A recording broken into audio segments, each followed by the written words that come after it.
반갑습니다. 말씀과 함께 하루를 시작하는 주님의 백성들을 예수님의 이름으로 축복합니다. 2024년 6월 19일 월요일 오늘 주신 말씀은 마가복음 4장 35절부터 41절까지입니다.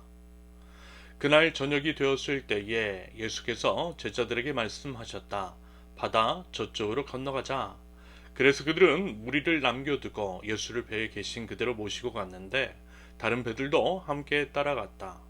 그런데 거센 바람이 일어나서 파도가 배 안으로 덮쳐 들어오므로 물이 배에 벌써 가득 찼다.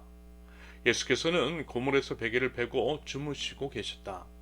제자들이 예수를 깨우며 말하였다. 선생님, 우리가 죽게 되었는데도 아무렇지도 않으십니까? 예수께서 일어나 바람을 꾸짖으시고 바다더러 고요하고 잠잠하여라 하고 말씀하시니 바람이 그치고 아주 고요해졌다. 예수께서 그들에게 말씀하셨다. 왜들 무서워하느냐? 아직도 믿음이 없느냐? 그들은 큰 두려움에 사로잡혀서 서로 말하였다. 이분이 누구이기에 바람과 바다까지도 그에게 복종하는가? 아멘. 여러분은 우리 하나님을 과연 어떻게 생각하고 계십니까? 하나님을 하나님으로 모시고 있는지, 그러기 위해 하나님에 대해서 얼마나 제대로 알고 계시며 또 알기 위해 어떤 노력을 기울이시는지에 대한 질문입니다. 성경은요 이렇게 말씀합니다. 요한복음 17장 3절 영생은 오직 한 분이신 참 하나님을 알고 또 아버지께서 보내신 예수 그리스도를 아는 것입니다. 영생이라고 하는 것, 우리의 구원의 삶이라는 것은 아는 것입니다. 하나님과 예수 그리스도를 아는 것이고요. 제대로 아는 것입니다. 그러할 때에 영생의 삶을 살아갈 수 있는 거죠. 이것이 우리 신앙의 기본입니다. 그런다고 할 때 우리가 하나님을 아는 것은 참으로 중요하고 힘써 기울여야 할 사안입니다. 구약 성경에서요 선지자들이 피를 토하며 이야기를 했던 것은요 하나님을 아는 지식이었습니다. 결국 이스라엘은 하나님을 제대로 알지 못해서 망했던 것을 우리는 기억합니다. 그러므로 우리는요 평생을 통하여서 주님을 힘써 알아가야 한다라는 거예요. 예수님은 하나님 나라 복음을 선포하러 오시되 그것을 통해 하나님이 어떤 분이신지를 하나님의 아들이신 예수 그리스도 자신이 누구인지를 알기 원하셨어요. 사람들의 어두운 눈을 밝히셨고 빛이신 주님을 온전히 깨닫길 바라셨습니다. 그 과정이 말하자면 복음 선포이자 구원의 과정이라고 생각하시면 되겠습니다. 씨 뿌리는 비유를 통해 하나님 나라 복음을 하루 종일 열과 성을 다하여 가르치신 예수님께서는요 날이 저물 때까지 복음 증거 사역을 감당하셨던 것 같아요. 35절 그날 저녁이 되었을 때에 저녁 때까지 가르치셨다라는 것입니다. 우리 하나님 나라 백성들 복음 맡은 자들의 삶과 사역에 대한 태도가 어때야 하는지를 배울 수 있는 대목일 것 같습니다. 최선을 다하신 예수님을 따라 최선을 다하는 삶을 살아가는 우리 그리스도인. 물론 요즘 우리가 사는 세상이 최선을 다한다라고 해서 그에 따라 합당하고 공정한 대우를 받는 것 같지 않아 많이 아쉽고 그래서 이제 좌절이 드는 면도 있으며 그래서 무슨 노력을 더 해야 하는 것이냐 하는 항변이 나올 수도 있다라고 하는 점을요 잘 알고 있습니다. 그래서 사실 목회자로서 조심스럽긴 해요. 이미 많은 분들이 최선을 다하는 삶을 살고 있기 때문이죠. 이것은 결국 우리 사회의 구조 악인 측면이 있는데 이런 부분은 염두에 두지 않은 채 결과의 책임을 오로지 개인에게만 전가하는 것은 공정하지 않아 보입니다.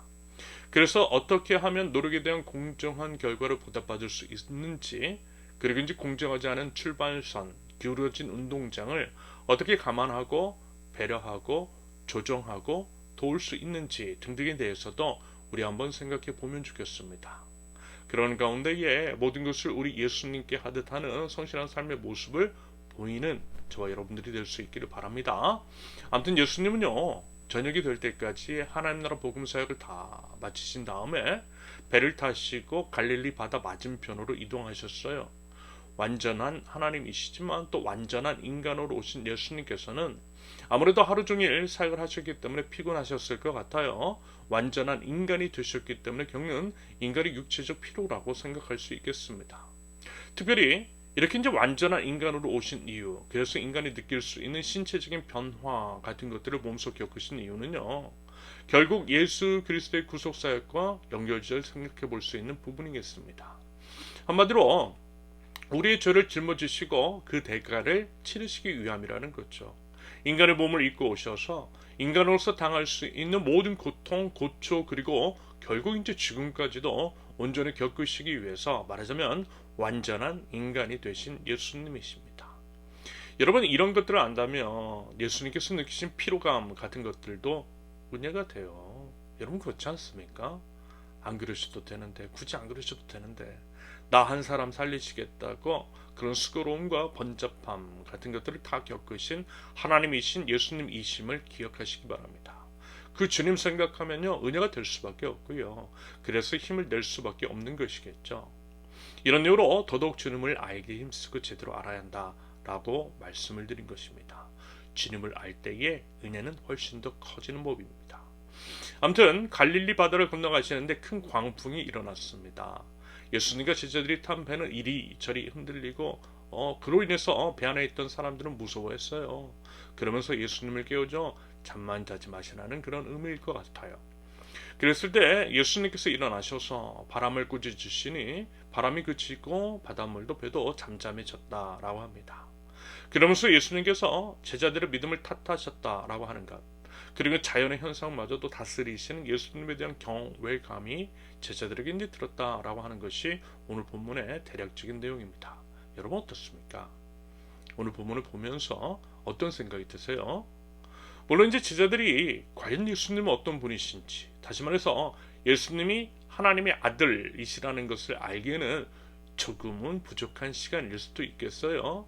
하지만요, 그럼에도 이제 기본적으로 예수님께서 행하신 일들, 예를 들면 병자들을 고치셨다든지 귀신 들린 자들이 치료하신 것들, 그런 것들을 볼 때 충분히 예수님이 어떤 분이신지에 대해서 알 수 있지 않을까라는 생각이 들어요. 왜 그렇죠? 여러분, 그 일들이 무슨 사람이 할 수 있는 일은 아니잖아요. 바꿔 말하면 하나님께서 하시는 일, 하나님께서만 하실 수 있는 일이라는 것입니다. 그렇지 않고서는 도무지 설명이 되지 않는 일들을 이미 겪었다라는 거예요. 예수님께서 이미 보여주셨다라는 것입니다. 그러면 어때요? 믿어야죠. 믿음으로 나가야죠. 설마 병을 고치시고 귀신을 쫓으신 예수님께서 고작 풍랑 같은 것들을 제어하지 못하시겠느냐라는 것입니다. 그리고요, 예수님과 함께 하는데 도대체 뭐가 두려울 수 있겠느냐라는 거죠. 그것은 결국 믿음 없는 것이고요. 예수님께는 참으로 무례한 것일 수 있겠어요. 도대체 예수님을 뭘로 보고 그러느냐라는 것입니다. 여러분, 예수님을요, 제대로 아실 수 있기를 바랍니다. 제대로 아는 것에서부터 우리의 믿음은 시작돼요. 예수님이 어떤 분이신지를 알면 우리의 언행에 신중해질 수 있다라는 의미입니다. 사실요, 그러면서 이제 저도 그랬어요. 언젠가 이런 말씀을 드렸습니다. 솔직히 이제 세우는 교회를 시작하면서 아무것도 없이 카톡으로 시작하며 두려움도 불안함도 있었다라고 그랬어요. 물론 이것은 인간의 필연적인 연약함에서 기인한 것이었습니다. 사람이니까 그럴 수 있죠. 어쩌면 제자들도 그랬는지 모르겠어요. 사람이 그렇더라고요. 예수님이 안 보여요. 상황과 환경과 사람만 보여요.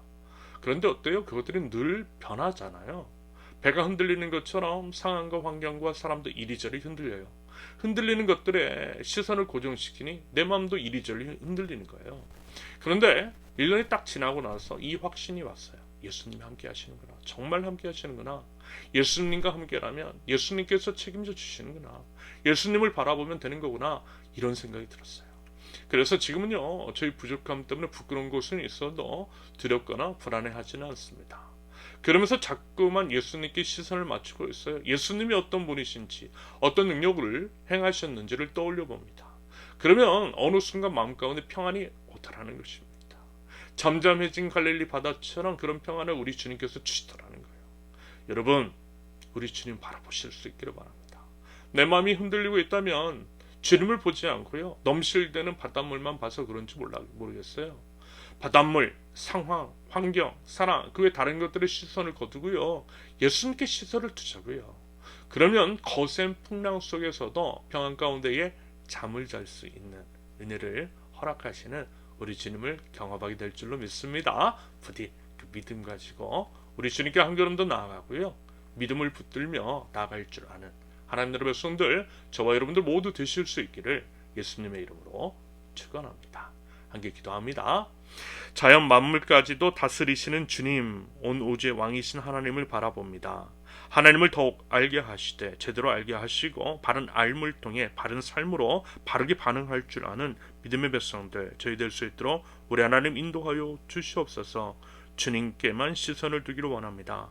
상황과 환경, 사람을 바라보고 그것들을 의지하기보다는 변함없는 주님께 어제나 오늘이나 내일도 성실하신 하나님께 모든 것들을 의뢰하며 의지할 줄 아는 저희 될 수 있도록 우리 하나님 인도하시고 주님의 평안으로 저희 영혼을 채워 주시옵소서. 예수님의 이름으로 기도합니다. 아멘. 하나님께서 오늘 주신 말씀과 각자의 기도 제목을 놓고 우리 잠시 기도합니다.